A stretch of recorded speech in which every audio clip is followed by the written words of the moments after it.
I'm not sure I told you this. When I was young, 14 to 15, 16, I was in the underground. Uh, you mentioned volunteering for the junior Haganah. Is Yeah, this yes, what you're? that was a Yes, junior yes, Haganah. yeah. It's called Gadna, Gdudei No'ar. Almost everybody was in the underground. So we were training. Main thing I did at the age of 14 was if anything of importance happened that the Haganah initiated, like bringing an illegal boat, or they did very few attacks, but one night they bombed all the bridges in Israel. One night they bombed all the train stations. When we trained, when you say trained, we would train how to take, I remember the name of the gun, Parabellum, it was an Italian pistol.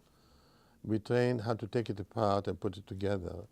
So we went to a school, and there was one guy, maybe 3, 4 years older than us, maybe 3 years older than us, and he was our leader. We were 14, he was 17.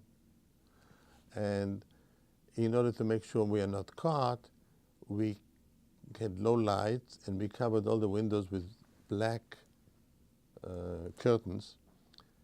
And we had a system of hidden bells.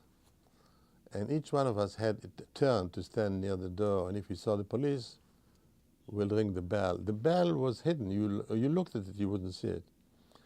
And then the older guy, who was our leader, would assemble all the guns and hide them. And you could do it in 60 minutes or 60 seconds.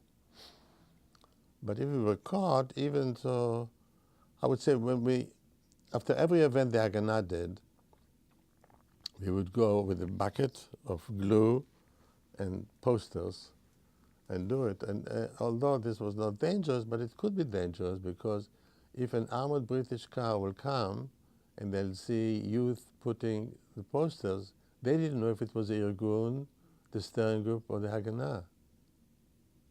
So you could be shot.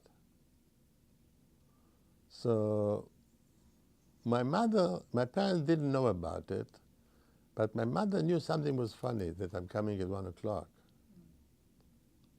So she would wait on a porch to wait till I came home, but she knew something was going on.